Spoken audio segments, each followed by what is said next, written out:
이사야서 1장 1절로 9절 말씀 우리 같이 읽겠습니다. 유다 왕 우시야와 요담과 아하와스와 히스기야 시대에 아모스의 아들 이사야가 유다와 예루살렘에 관하여 본 계시라. 하늘이여 들으라, 땅이여 귀를 기울이라. 여호와께서 말씀하시기를 내가 자식을 양육하였거늘 그들이 나를 거역하였도다. 소는 그 임자를 알고 나귀는 그 주인의 구유를 알건만은 이스라엘은 알지 못하고 나의 백성은 깨닫지 못하도다 하셨도다. 슬프다 범죄한 나라요, 허물진 백성이요, 행악의 종자요, 행위가 부패한 자식이로다. 그들이 여호와를 버리며 이스라엘의 거룩하신 일을 만홀히 여겨 멀리하고 물러갔도다. 너희가 어찌하여 매를 더 맞으려고 폐역을 거듭하느냐. 온 머리는 병들었고 온 마음은 피곤하였으며 발바닥에서 머리까지 상한 곳이 없이 상한 것과 터진 것과 새로 맞은 흔적뿐이거늘 그것을 짜며 싸매며 기름으로 부드럽게 함을 받지 못하였도다. 너희는 땅을 황폐하였고 너희의 성읍은 불에 탔고 너희의 토지는 너희 목전에서 이방인에게 삼켜졌으며 이방인에게 파괴됨 같이 황폐하였고 딸 시온은 보도원의 망대같이 참외밭의 원두막같이 에워싸인 성읍같이 겨우 남았도다. 만군의 여호와께서 우리를 위하여 생존자를 조금 남겨두지 아니하셨다면 우리가 소돔 같고 고모라 같았으리로다. 아멘. 할렐루야. 오늘부터 이사야서를 통해서 우리가 은혜를 나누고자 합니다. 얼마나 시간이 걸릴지 모르지만 이사야서를 통해서 이스라엘 백성들에게 선포되었던 그 말씀들이 오늘 이 나라와 이 백성과 우리들에게 선포되어진 하나님의 레헤마의 말씀으로 들려지기를 원합니다. 우리는 이사야를 선지자, 그 중에서도 또 대선지자다 이렇게 분류하고 부릅니다. 이사야 외에도 선지자는 많이 있죠. 이사야의 아버지였던 아모스, 또 그 이후에 대선지자, 소선지자로 구분되었던 선지서를 기록하는 사람들 외에도 또 많은 선지자들이 위경과 외경에 보면 많이 등장합니다. 선지자들마다 각기 나름대로 특징을 가지고 있고 그 시대에 따라서 하나님께서 부르셔서 사용하셨는데 공통점이 있다면 이 선지자들은 전혀 사람의 편에 서지 않고 오직 하나님의 편에 서서 하나님께서 보여주신 계시의 말씀을 백성들에게 그대로 곧이곧대로 선포했다라는 거예요.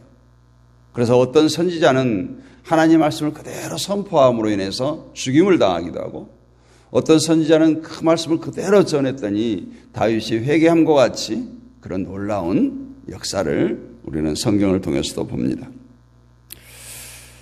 그래서 이 선지자들은 백성들의 편을 들어주는 말을 전혀 하지 않습니다. 다시 말하면 백성들을 위로하려거나 백성들을 달콤한 말로 현혹하거나 그들의 듣기 좋은 말을 한 것이 아니라 하나님 말씀을 그대로 전해줘요. 때문에 선지자들은 항상 백성들로부터 환영을 받지 못했어요. 만약 백성들로부터 환영받는 선지자가 있었다면 그는 하나님의 말씀을 곧이곧대로 전하지 않았을 겁니다. 그냥 백성들의 편에 서서 아부하고 거짓으로 평안을 외쳤던 거짓 선지자에 불과합니다. 그래서 선지자가 하는 말은 자신의 말이 아니에요. 모두가 하나님의 말씀을 그대로 전했습니다. 그렇다면 선지자가 전한 말씀에 대한 거부감, 백성들이 싫어하는 것은 선지자를 미워하고 선지자를 거부한 것이 아니라 하나님을 거부한 것이 됩니다. 그래서 선지자는 얼마든지 백성들의 기분을 살펴가면서 말을 바꾸거나 기분 나쁘지 않게 말씀을 전할 수 있지만 절대 그렇지 않았어요. 오직 하나님께서 하라고 하신 말씀을 그대로 전했어요. 이런 사람들을 가리켜 우리는 선지자라고 해요. 오늘날 또 막 내가 선지자다 이런 목회자들이 들어 있어요. 정말 그럴까요? 하나님의 말씀을 그대로 전할까요? 계시의 말씀을 그대로 전할까요? 성경 말씀을 성경대로 전할 때 사람들은 양심의 가책을 받기보다는 시험에 든다고 흔히들 말해요. 상처를 입는다. 너무 심하다. 예수님 말씀 그대로이고 하나님 말씀 그대로인데 굳이 교회까지 와서 우리가 그런 말을 들어야 되느냐. 세상에서 상처 입고 세상에서 상하고 찢긴 10년들 교회 와서 위로해주고 교회에서 다독여주고 교회에서 그 상처들을 덮어주고 해야 되는데 그러면 교회에 누가 나오겠느냐. 결국 하나님의 말씀을 듣는 사람들의 심리는 이사야 선지자의 이스라엘 백성들이나 지금 현대 21세기를 살아가고 있는 우리들이나 똑같다라는 거예요. 우리 귀에 달콤하게 들리는 말씀을 원한다는 거예요. 그래서 정죄를 하거나 권면을 하거나 심판의 말을 하고 징계의 말을 하면 싫어한다는 거예요. 그래서 내 마음에 안 들거나 자기 생각에 배치되는 말을 하면은 무조건 그것을 거부합니다. 오늘부터 이사야서를 통해서 은혜를 나눌 것인데 먼저 우리가 마음에 이런 작정을 했으면 좋겠어요. 성경 말씀을 있는 그대로 받아들일 마음의 준비를 갖고 시작하자라는 거예요. 의뢰하는 말로 여기지 말고 지금 이스라엘 백성들은 소돔과 고모라처럼 멸망을 향해 달려가고 있는 그 이스라엘을 향해서 간절하게 외치는 이사야의 심정을 한번 우리가 생각해 보면서 오늘 우리가 하나님이 주신 메시지로 이 말씀을 듣고 보자는 것입니다. 모든 사람들이 좋아하고 기뻐하는 것을 홀로 아니라고 외치는 정말 많은 사람들이 큰 길로 가는데 이 협착하고 좁은 길로 가라고 외치는 이사야 선지자의 그 외침 그것을 우리가 조금하나 이해하고 오늘 이사야서를 보기를 원합니다. 2절 말씀을 보면 하늘이여 들으라 땅이여 귀를 기울이라 여호와께서 말씀하시기를 내가 자식을 양육하였거늘 그들이 나를 거역하였도다. 이렇게 시작하고 있어요. 이사야 선지자는 1절에 보면은 이스라엘 왕 4대에 걸쳐서 상당히 긴 기간 동안 활동했던 선지자입니다. 뿐만 아니라 하나님께서는 이스라엘을 자식으로 양육시켰다. 그런데 그 이스라엘의 여호와를 거역했다라고 오늘 포문을 열고 있어요. 그러면서 이제 3절 이하에서 그러한 이스라엘을 향해서 짐승맛도 못하다라고 해요. 그렇지 않아요? 소도 주인을 알고 그 구유를 알건만은 이스라엘 백성들은 그렇지 못하다는 거예요. 자신들을 출애굽시키고 자신들의 모든 것을 책임져 주셨던 그 이스라엘 백성들이 하나님을 거역한 것은 짐승보다 못하던 말과 같은 것입니다. 이사야는 하나님께서 이스라엘을 자식으로 양육했다 이렇게 표현하고 있습니다. 자식은 부모와 자식의 관계, 아버지와 아들의 관계예요. 지금 우리도 마찬가지입니다. 우리는 하나님을 아버지라고 불러요. 우리는 나는 하나님의 자녀입니다. 이렇게 당당하게 말합니다. 그런데 문제는 자식된 우리가 하나님께 대해서 아버지로서의 깊은 느낌을 가지고 있느냐는 거예요. 정말 우리가 그 하나님을 아버지로 모시고 자식된 도리를 다하고 있느냐는 겁니다. 이것이 성도들의 신앙생활이 형식이나 외식에 치우치게 하는 원인이 되기도 합니다. 하나님을 아버지라고 부르지만 전혀 아버지 같지 않은 거예요. 하나님의 자녀로 살지 못하는 거예요. 그냥 성경에 아버지라고 하니까 아버지라고 부르는 것이 우리들의 모습이 아닌가. 이 점을 생각하고 우리가 본문을 봐야 됩니다. 하나님은 이스라엘 백성에게 가나안을 약속하셨어요. 이 땅은 이스라엘 민족이라고 다 들어갈 수 있는 땅이 아니에요. 약속의 땅이기 때문에 약속 안에 있는 자만이 들어갈 수 있는 땅입니다. 그래서 하나님은 약속 안에 있는 자를 만들어 가시는데 그들을 가리켜서 자식이라고 아들이라고 지금 말하고 있는 거예요. 하나님이 약속의 땅에 들어갈 수 있는 자식을 만드는 것은 오직 하나님의 희생으로 되어지는 것입니다. 따라서 하나님의 희생을 모른다면 그 사람은 자식으로서 아버지에 대한 전혀 느낌을 또 은혜를 누리지 못하는 것입니다. 옛날 이스라엘 백성이 약속의 땅에 들어갔다는 것은 오늘날도 하나님의 백성된 자만이 천국에 들어갈 수 있다는 것을 보여주는 거예요. 그렇다면 오늘 우리에게 중요한 것은 내가 과연 하나님의 아들로서 하나님의 딸로서 지금 세상을 살고 있느냐는 거예요. 하나님의 아들이 아니면 하나님의 백성이 아니면 천국에 갈 수 없기 때문에 이것은 참으로 중요한 것입니다. 그렇다면 하나님의 아들로 하나님의 백성으로 살아가는 것이 무엇인가? 그것은 하나님의 백성은 하나님의 사랑을 입은 자예요. 하나님의 사랑을 입은 자예요. 애굽에서 장자를 칠 때 문설주의 어린 양의 피를 바름으로 그 이스라엘 백성만 살아났고 홍해를 건널 때도 애굽 사람은 다 죽었는데 하나님의 은혜 어린 양의 피를 받았던 이스라엘 백성만이 살아났습니다. 그와 같이 하나님의 사랑 때문에 죽음에서 생명으로 옮겨진 사람을 가리켜서 하나님의 백성이라고 말합니다. 그래서 하나님의 백성된 증거는 바로 하나님의 사랑이 있느냐 없느냐가 하나님의 백성의 판단의 기준이 되는 것입니다. 사랑은 구약의 율법의 정신이죠. 즉 법을 이루는 것은 사랑으로 완성된다고 예수님께서 오셔서 말씀합니다. 율법의 완성은 하나님을 사랑하고 이웃을 사랑한 것이라고 말해요. 그 사랑을 우리가 입었습니다.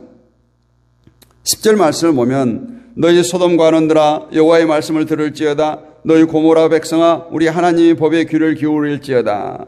하나님의 법에 귀를 기울이라고 말하는데 이 하나님의 법이 무엇인가? 우리가 읽지 않았지만 11절 보면 여호와께서 말씀하시되 너희 무수한 재물이 내게 무엇이 유익하뇨? 나는 수양의 번제와 살찐 짐승의 기름에 배불렀고 나는 수송아지나 어린 양이나 수염소의 피를 기뻐하지 아니하노라.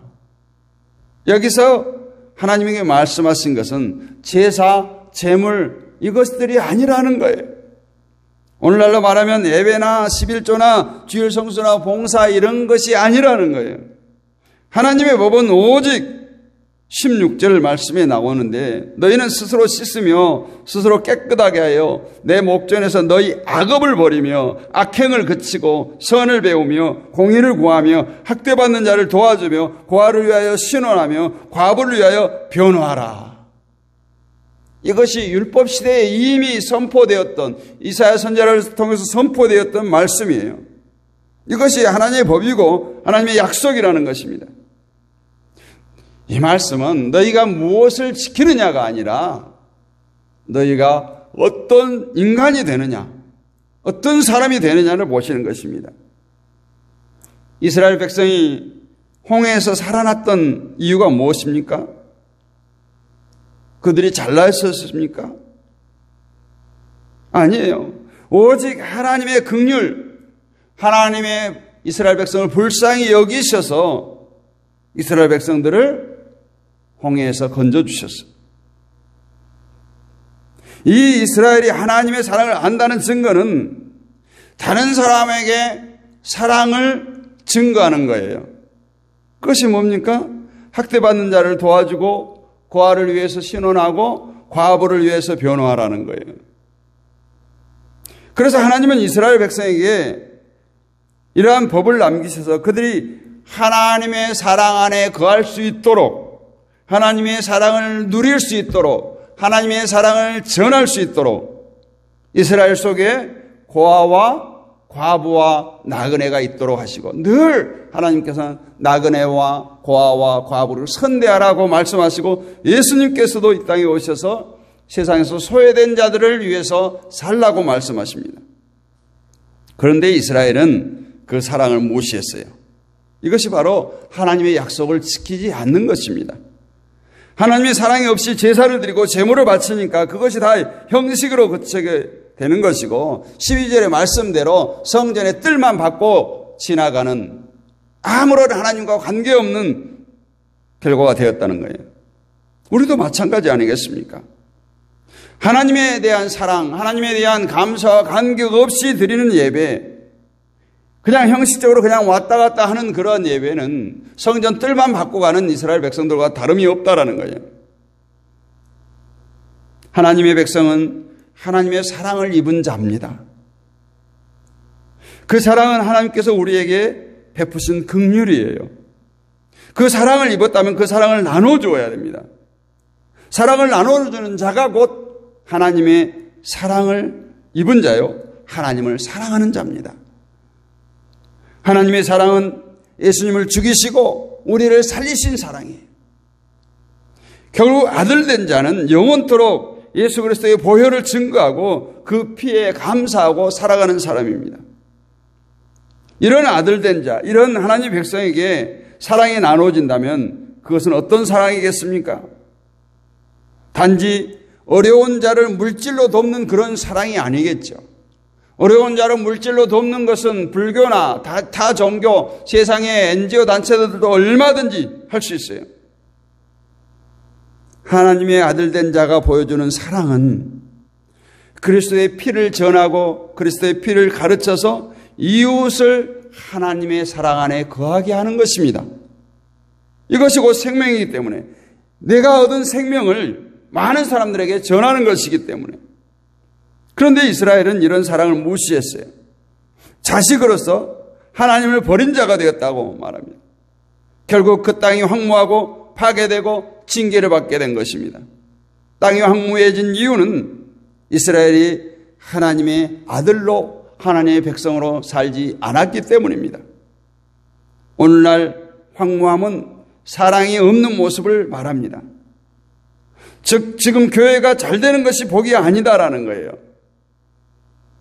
지금 교회가 정말 예수 그리스도의 피와 하나님의 사랑을 드러내고 있느냐, 이것을 봐야 됩니다.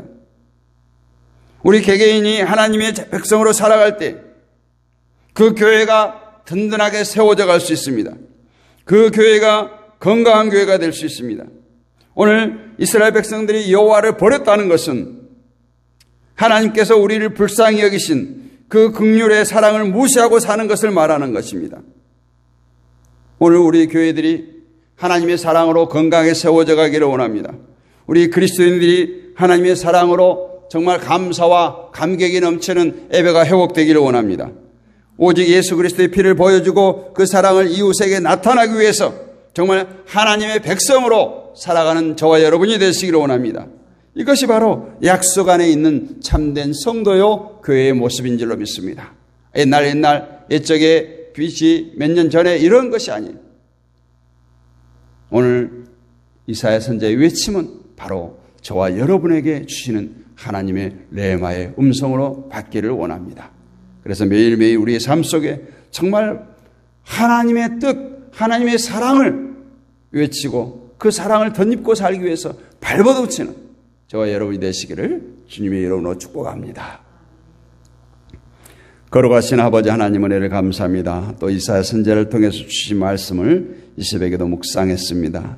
날마다 우리의 삶 가운데 하나님의 간섭이, 하나님의 채찍이, 하나님의 징계가 닥친다고 할지라도 그것이 하나님의 사랑임을 깨닫게 하여 주옵시고 날마다 감사와 감격이 넘치는 삶을 살게 하시고 우리의 삶의 모습을 통해서 하나님의 살아계심을 세상 가운데 낱낱이 증거하게 하여 주시옵소서. 행여라도 우리의 그릇된 행실, 우리의 그릇된 언행 심사로 인해서 하나님의 영광 가리우지 않도록 주여 붙들어 주시고 나로 인해서 교회가 건강하게 세워져 갈 수 있도록 아버지 하나님 앞에 바로 서는 우리 모두가 되게 하여 주옵소서. 이 새벽에도 우리가 함께 모여서 간구하여 부르짖습니다. 우리가 간구하여 부르짖을 때 하늘 문을 열어주시옵소서. 우리의 기도가 하나도 땅에 떨어지지 않게 하시고 허공의 메아리가 되지 않게 하시며 하늘 보좌를 움직이는 하나님을 감동시키는 그러한 믿음의 간구, 의인의 간구가 되게 하여 주시옵소서.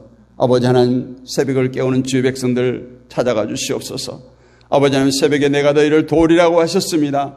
나를 찾으라, 나를 만날 만한 때에 찾으라고 했습니다. 이 시간 찾사오니 만나 주시옵소서. 너는 내게 부르짖으라 내가 내게 응답하겠고 내가 크고 비밀한 일을 내게 보이리라고 약속하셨사오니 주여 보여주시옵소서. 주여, 아버지 하나님이시여, 의인의 간구는 역사하는 힘이 크다고 했습니다. 간구하여 부르짖습니다. 역사하여 주옵소서. 병든 자에게 손을 얹은 즉 나으리라고 했습니다. 이 새벽에 손을 얹습니다. 치료하여 주시고 회복시켜 주시옵소서. 우리의 삶에 터져 있는 가정을 축복하여 주옵소서. 허리에서 난 자녀손들을 축복하여 주옵소서. 우리의 직장과 사업장과 섬기는 교회를 축복하시고 무엇보다도 이 나라의 이 민족이 하나님 앞에 바로 서기를 원합니다. 어쩌면 이사야 선지자 때처럼, 소돔과 고모라 때처럼, 노아의 때처럼 죄악이 관영한 세상입니다. 아버지 하나님, 우리들로 인해서 이 나라가 살아나기를 원합니다. 이 나라가 회복되기를 원합니다. 이 백성이 하나님 앞에 무릎 꿇는 백성들 되게 하시고 그리스도의 통치, 하나님의 통치가 이루어지는 이 땅이 되게 하여 주시옵소서. 믿사옵고 살아계신 우리 주 예수 그리스도의 이름으로 감사하고 기도하옵나이다. 아멘. 하늘에 계신 우리 아버지, 아버지 이름을 거룩하게 하시며 아버지의 나라가 오게 하시며 아버지의 뜻이 하늘에서와 같이 땅에서도 이루어지게 하소서. 오늘 우리에게 일용할 양식을 주시고 우리가 우리에게 잘못한 사람을 용서해 준 것 같이 우리 죄를 용서해 주시고 우리를 시험에 빠지지 않게 하시고 악에서 구하소서. 나라와 권능과 영광이 영원히 아버지의 것입니다. 아멘.